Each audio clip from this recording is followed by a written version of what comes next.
Welcome to the Bookshop at the End of the Internet. This podcast is dedicated to helping book lovers discover new authors. Like all the best bookshops, this podcast is filled with all kinds of books and all kinds of authors.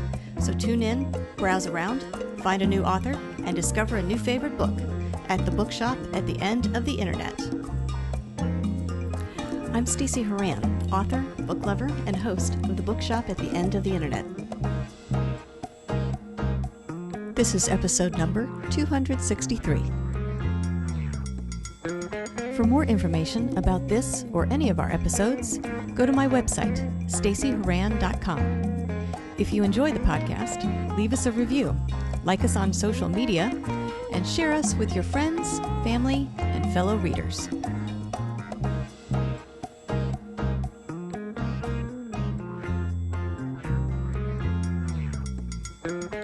In today's episode of The Bookshop at the End of the Internet, I'm chatting with author Hanna Verrall about a new book that she and 31 other people have written, a book which she calls slightly weird, but in the best way. It's titled The Fax Club Experiment. A total of 100 people were invited to participate in a year-long experiment in which they would receive a writing prompt, a question of some sort, every Friday. The question would be sent to them via fax machine. They had 1 week to consider, write, and submit their answer. Only 32 people made it to the end of the year-long experiment, and they decided to compile an assortment of their responses to each of the questions into a book. The Fax Club Experiment is a collection of these authors' favorite responses to each of the questions, and Hanna is here to share with us how it all came to pass. In this episode, I'll chat with Hanna about her writing journey, why each author remained anonymous throughout the experiment, and what surprised her about her and her fellow authors' answers to the questions posed each week, as well as a few other things. Coming up.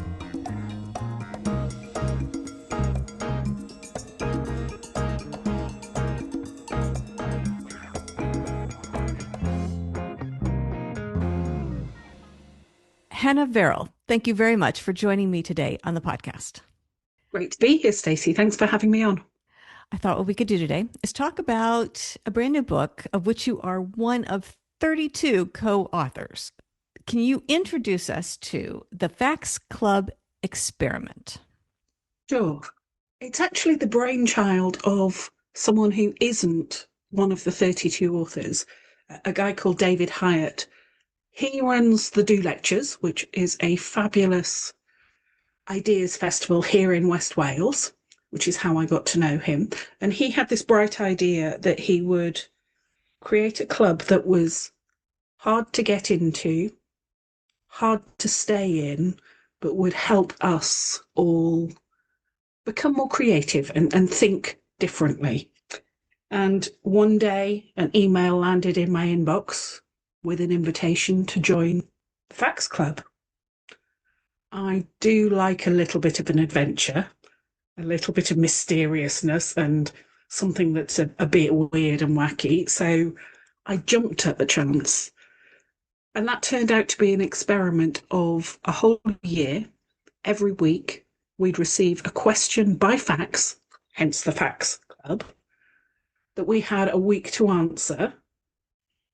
And then at the end, we looked at all of our answers and collated some of our favourites into the book, The Fax Club Experiment. So there are 32 co-authors, but originally there were meant to be 100. Only 32 made it all the way to the end. Really? So was there ever a point when you thought, oh, this is enough? Maybe I just stop. Frequently. Sometimes there are questions that were really hard to answer. Sometimes life was lifing, and sometimes I didn't answer. But I did make it to the end. And one day in February last year, we all met for the first time. One of the things I didn't tell you is those 100 people, we were given numbers, so we had no clue who each other were. We didn't have names, we didn't have pictures, just our words. So that day in February, was the first time we actually got to see our fellow authors. And some of them I actually knew in real life separately. And others, it was the first time I'd met them at all. Really? So it was a brilliant day. So the ones you knew, you didn't know they were part of the club. Yeah. Interesting. Okay. There's one I suspected might be in there, but others, no, I had no idea that they were a member of the club. Really? So first of all, you get this email and it says, "Hey, do you want to join?" And the first thing you have to do is buy a fax machine. So first of all, how easy or difficult was it to go and source a working fax machine and get all set up? So different people had different experiences. Some had them in the attic already. I know of one of my authors who borrowed it from an elderly neighbour. Others were scouring eBay. I work in tech, so I cheated. And I used an eFax service because I know that my line here, my telephone line, does not support fax service. So I knew I would never be able to get an actual fax machine. So I went straight for the alternative. But almost everyone did get a fax machine, and there were lots of messages backwards and forwards. We had an online forum where we actually posted our answers. Lots of messages backwards and forwards asking for help testing whether their fax machine worked, or what was this week's fax because it hadn't come through, or the cat had eaten it, or whatever. There was quite a lot of fun and engagement simply around the fax aspect of it and getting that to work. It was brilliant. Right. Because that's, yes, it's not something people are in contact with today. I mean, it used to be everywhere. Everyone had it. You did it all the time, but it's just gone today. So I imagine there is some excitement about hearing the noise and receiving the fax and getting the question every week. A little fanfare, if you will. Absolutely. The churn of the fax machine in the background. There was a story of one person's cat used to avidly watch it at 5 p.m. on a Friday, waiting for the magic paper to come out and enjoying that. Other people with kids wondering what on earth this weird device was in the corner. All sorts of tales. Yeah. Right. And so you start with 100. By the end, you're down to 32. Did you get a sense of the reasons why people dropped off? Like you said, there were reasons you thought of dropping off, but did you get a sense of it just became too much, life gets in the way, people just stopped being interested in it, it wasn't for them? Any idea why you ended up with only 32? So, as I said, we were all anonymous. We do know 5 of the missing 68, because some actually came for that day but then decided creating the book would be too much work, and they bowed out at that point. And I happened to be at a training course earlier this year run by David, who had the idea in the first place, and 2 people I knew there quietly admitted that they'd been in and then dropped out, but I don't know their reasons. So for the majority, for 65 people, none of us have any idea why they dropped out, whether it was life, whether they didn't like the questions, whether it just didn't suit them to write on a weekly cadence, or whether they just forgot. Because there is something about getting into the rhythm and the routine of it, right, where unless you are in that rhythm, it's really easy for it to slip out of your mind, and then you've missed your chance. Yeah. And it's a commitment. I mean, that is a commitment. Maybe at the beginning you're like, oh, that's not a big deal. A question a week. That's easy. But I imagine that, like you said, there is something about the routine that makes it easy to keep going. Also hard at the same time to keep that up. Absolutely. Yeah. Absolutely. And some of the questions were particularly challenging and thought-provoking, and were really quite hard to answer within a week. Others you could answer quite quickly off the top of your head, but a lot of them took some careful thought. So it was very easy to get the facts, read it, think of an answer, but know that you wanted to think more about it. And then suddenly for the week to have whistled past and you're frantically at 4 p.m. on a Friday trying to write your answer to last week's before next week's Right. lands. Um, Well, yeah, let's some people really enjoyed that discipline, yeah. though. Some Well, some people actually chose to join because of that discipline of writing every week. hmm. Were the people that you've met, the people that you know of that were part of this, were they writers? Are you a writer? Were they all writers? Is this something that they did and they enjoyed, or was this something that took a lot of people outside their comfort zone? It really varies, as you can imagine, with 100 different people, Mm-hmm. but more towards they're not writers, we're not writers, this is something outside of our comfort zone, perhaps something that we want to do more and get better at. Perhaps it's just something that is very different to their day job. I work in tech. I write technical, dry stuff brilliantly. Things that are more emotional and engaging. Maybe at school I did, but these days I've almost trained myself out of it. So that was an important part for me to sort of give myself the opportunity to explore writing in a really different style to what I would do normally. Right. Well, let's talk about some of the questions because, as you mentioned, some of them are very easy to answer and some were more challenging. Mm-hmm. Can you walk us through some samples of questions that you received? And then I'd like to then talk about some of your favorites, ones that you really enjoyed for whatever reason and ones you did not. Okay. Um, I have the book here in front of me with the table of contents with all of our questions. Shall we just pick a number, Yeah. 1 to 52, and we'll go for that one? Okay. 14. 14, page 51. So this is the chapter is called Tiny Pieces of Grit. And the question is, I'm really glad because you chose quite a short one. Some of them are much longer, but this one's quite short. I push the door shut, but it won't close. So this time I push a little harder. It still won't shut. This time I give it all of my effort. It still won't shut. I look down at the floor and there is a tiny piece of grit. I sweep away the grit and gently close the door shut. What little thing in your life or business, if removed, would change everything? Mm, my goodness.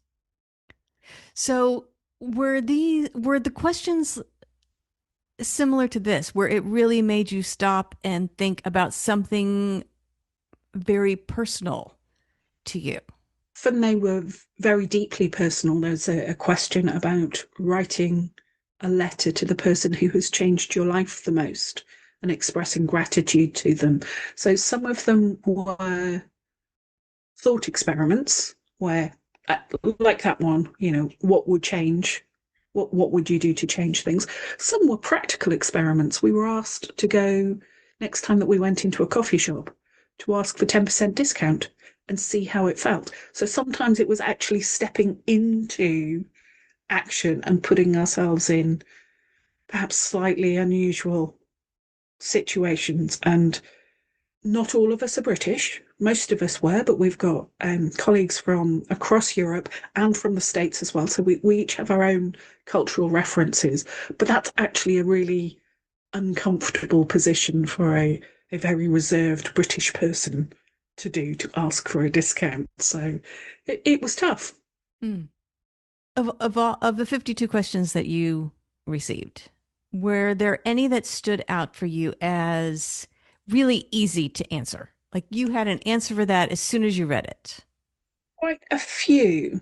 Hmm. So question 30 is about the book that will change your life is the one that you write. What's your book title? And that one I had loads of ideas for, and the problem was actually to choose one, not all of them. So Right. different sorts of challenges. Yeah. But that most of those Having a quick look at that page, most of the answers there are sort of half a dozen words, maybe eight. So it really quick to answer Right. Once in you terms had of the the writing answer. time. Right. Absolutely. Whereas others, we've got ones with 3 pages long answers. Mm. Because I was going to ask you, like, what was the expected length for the answer? So it sounds like the length of the answer was directly tied to the nature of the question. And there was no expectation. You didn't have to write 50 words or 500 words or People were writing very, very long answers. And because it was an experiment, there had been no ground rules. And David and the Do team suggested that perhaps we ought to keep our answers to 200 words. mm, And I think most people looking at the answers in the book, um, most are around half to 2/3 of a page, but there are some that are 2, 3 pages long easily. mm.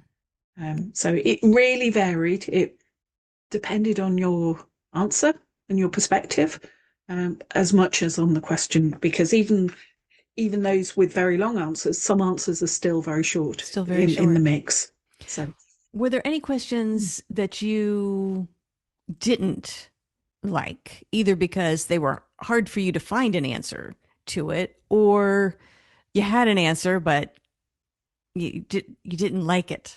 I think the hardest one for me to answer was question 43, which was to spend a week in the more in the online presence, but in the company of people who hold the complete opposite perspective to you. And that I think was Mm, very, very uncomfortable for a lot of people to spend time with people who think completely the opposite. I think that was one of my conscientious, I can't say it, my conscientious objector questions. I declined to answer that because I didn't really want to spend time with those types of people. I value my own sense of self-worth too yeah. much. But there were some really interesting answers. So one of the, I think, male authors uh, went and spent a lot of time in tradwife forums. Not something that he would normally do, Interesting. Okay. So you had the freedom to especially as a man. choose how you did it, as well as your answer to whatever the particular question was. Yeah, Okay. So yeah. were there some surprising, for some of those questions where it required you to do something or think about something or whatever, were there some surprising questions as to how people interpreted those questions that maybe say were different from yours? Absolutely. One of the things that we were encouraged to do was to engage our counterintuitive side. So we were deliberately being provoked to take the question in a counterintuitive way.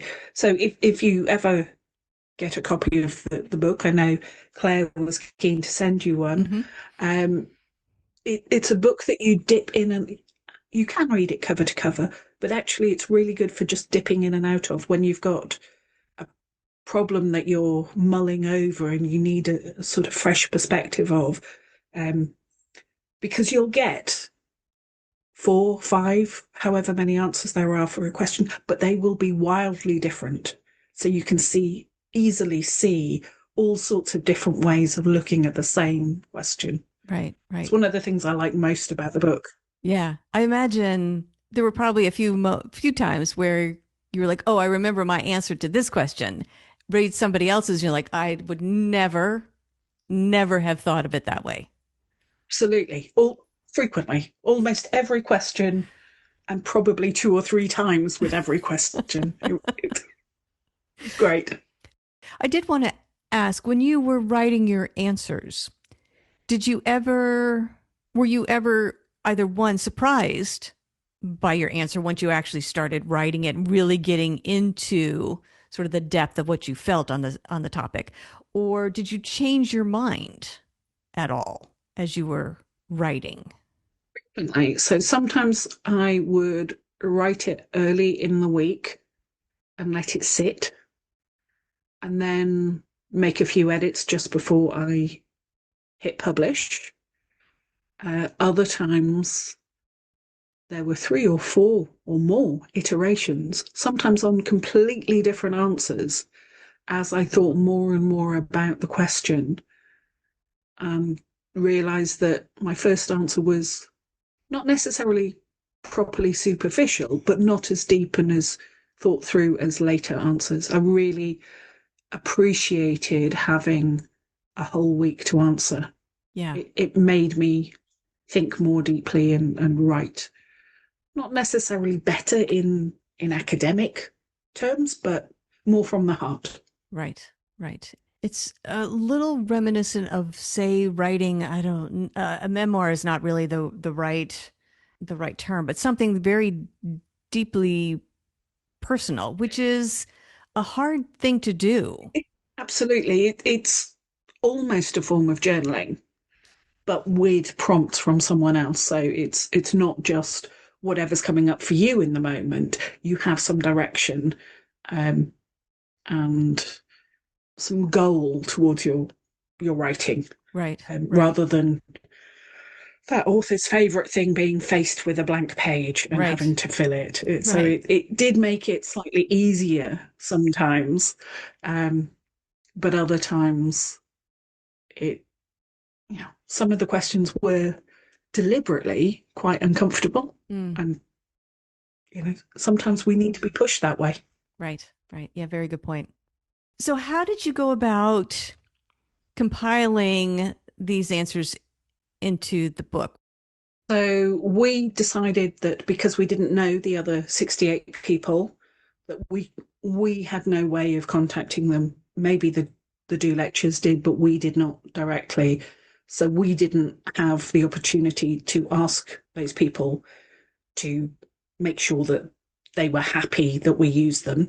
So we made the decision to only use the answers from the 32 who was still there at the end, plus the 3 people. We've got a smattering of answers from the 3 people who made it to the end, but then realised they hadn't got the capacity to commit to getting the book out of the door. So we've got 1 or 2 answers from them, each from them. But yeah, we have only chosen answers from people we absolutely knew were one of the authors or would give us permission to publish their answers. Did you just vote like for question 32? Did you take the preponderance of? We thought about that. There are various ways that we could have done it. In the end, what we did was pair everyone up into teams, 2, and give everyone 3 or 4 questions, and that pair chose their favourite answers for that question. Um, Doing that meant that there was a little bit of a skew towards some of our stronger writers. So when we were short on some answers, that they were very short answers and therefore barely filled half a page, we looked deliberately at some of the authors who had less representation and tried to bring them up as well, so that we were fair and egalitarian, but also prioritizing the best writing and the most thoughtful and Right. thought-provoking answers. And that seems like a fair and actually efficient way to do it. Yeah, yeah, So, were it there was any very of effective. your answers that got chosen that you're like, oh my gosh, really, that's the one you chose? No, not really. I should say that although we are named as authors, the answers are published under our number, and only our fellow authors know whose number is whose. And mostly we have deliberately forgotten that as well. We've got a reference, we could go look it up, but mostly we're human to human, and our numbers are almost an alter ego. So no, I didn't really feel, why did you choose that answer? I think I'm proud of all of the answers, that went in. And I don't feel, why didn't you choose Mm. that answer for the ones that weren't chosen? It's it's a very strange community of authors. We're very collegiate, both in how we operate now and how we pulled the book together. So we don't really have that sort of egotistical, that answer was brilliant, it should be in. Why hasn't it gone in? Or, oh my God, why did you put that in? It's all been very, very chilled and very relaxed about that type of thing. Everyone has taken care of everyone else and made sure that everyone had good representation in the book and was looked after. That's the only way I can describe it. Yeah, it's an interesting concept, this idea of being identified by a number, basically writing anonymously. I mean, there's a way to track you, but you're in effect writing anonymously. I imagine there is a great deal of freedom in that, freedom to be honest and unapologetic. Did you find that? Were there any regrets or fears as you were writing something and sending it out? Like, oof, maybe I shouldn't have included that. I imagine that freedom kind of cuts both ways. Probably does. I very much felt the freedom of being able to write anything that I wanted, um, stepping into my alter ego of my number, and being much, much more honest and vulnerable. On the day when we met, I was quite surprised that it was around 2/3 women to 1/3 men, which I hadn't expected from the answers I was getting. So I feel that that vulnerability and that openness has allowed a lot of us women in that group to take our space, really. Interesting.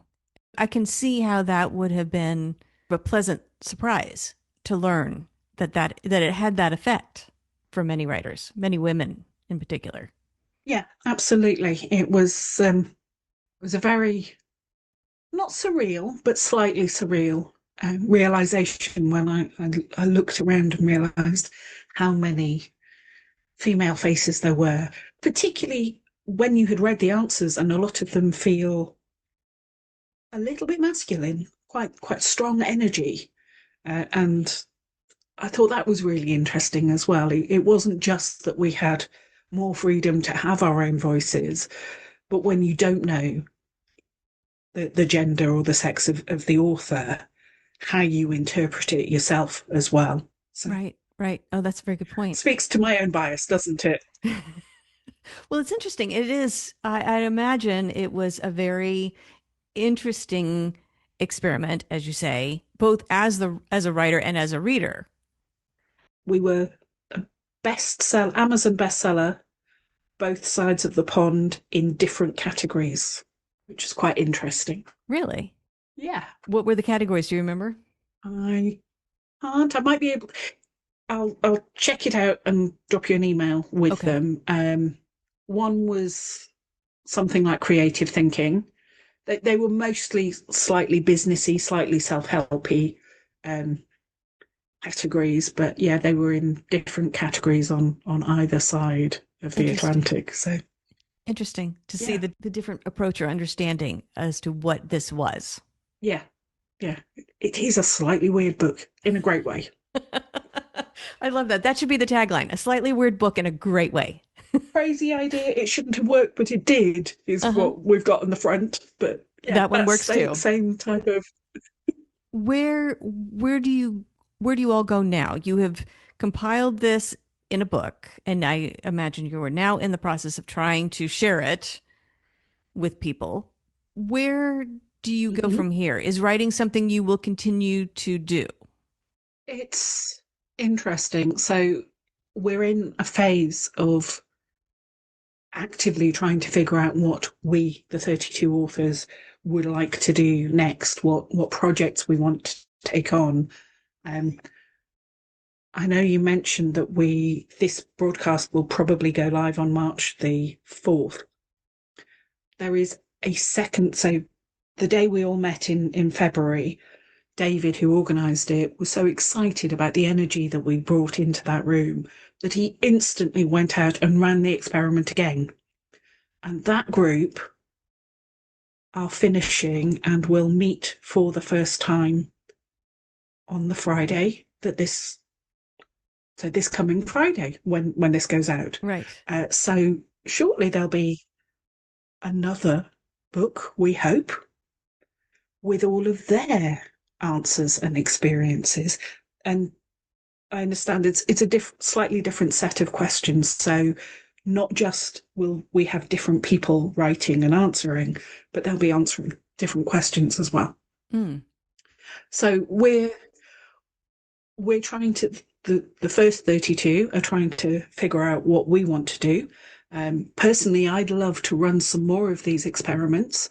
I work with people who make change happen within organizations, and a lot of the questions in the original book were aimed at founders who are able to set the direction of their own organization. But I work with people who can change little bits, but they can't change the whole picture. And I'd love to run an experiment for them.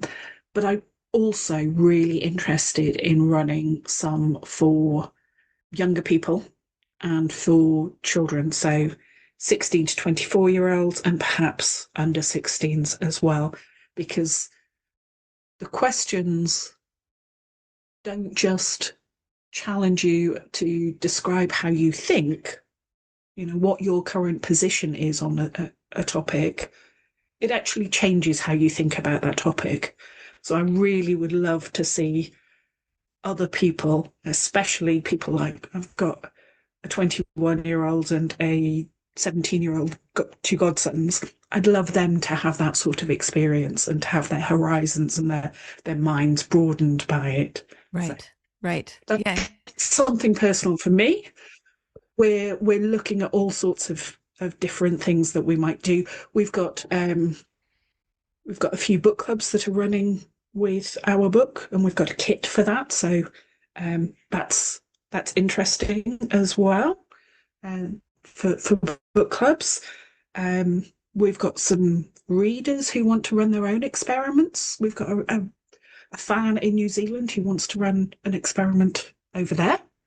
So who knows? Watch this space. Interesting. Good. Okay. Well, to that end, if people want to learn more about the Fax Club experiment, the original, the second iteration, Mm-hmm. book club possibilities, possibilities for running, ideas for running their own, all that good stuff. Where can they go to find that information? We are at, and this is a long name, but very simple to remember, thefaxclubexperiment.com. And you can go there, and there's a lovely newsletter that one of our authors edits and sends out with some questions, so you get a little mini experience. There's a link to find the book, and anything that we do in the future is likely to be there. The book club kit is downloadable from our website as well. Good. So that's already up there, ready for anyone who wants it. Good. And if people want to purchase a copy of the book, best places to go to buy it? It's now should be available in all your favorite local bookstores, but you might have to order it. It's a little bit of an arcane title. And of course, it's available online as well with some of our biggest known organizations. It's available as ebook, but print is always nicer, isn't it? Right. So check out all the usual suspects for our booksellers. Yeah. Okay, good. And please do ask your local library to stock it. That would be great, because once your library has it, then other people will get to see it as well. Right. Very good idea. Actually, there is one thing that I could mention. We have some books, some copies that are called traveling books, and they are deliberately designed so that we've given around 40, 50 copies out. They've got a book plate in the back. I know that there isn't a video with this podcast, unfortunately, so no one else can see this, but there's a book plate in the back with a unique number on it and space for everyone to write their name, their location, and maybe a short message and a URL, a QR code, so that you can let us know as well. And we would like you to read it, enjoy it, pass it on. We'd love to see how far some of those copies go. So you never know, there might be one floating around in your neighborhood already. Very interesting. Okay. Well, people should definitely check it out. All the various possibilities for experiencing the Fax Club Experiment. And Hannah, I want to thank you very much for joining me today on the podcast. And I want to wish you and your other 31 fellow authors the best of luck with the book. And congratulations on everything you've accomplished so far. And best of luck with the rest of your individual and collective writing journeys. Thank you so much. Thank you. The Bookshop at the End of the Internet is a podcast dedicated to helping book lovers discover new authors. Like any good bookshop, this podcast features a wide variety of books by the equally varied and interesting authors who felt compelled to write them. This podcast gives you a chance to meet these wonderful writers and discover your next must-read book. Listen to the authors describe their books and tell you their stories in their own words. My interviews feature books from all genres and authors from all walks of life, including those who are indie published as well as those published by small presses and large publishing houses. Looking for unique, not so easy to find books for yourself, a friend, or a book club? Tune into this podcast and find your newest favorite author or maybe a soon-to-be bestseller. This podcast, like all the best bookshops, is filled with all kinds of books and all kinds of authors. Tune in, browse around, find a new author, and discover a new favorite book. You never know what treasures you might find in the Bookshop at the End of the Internet.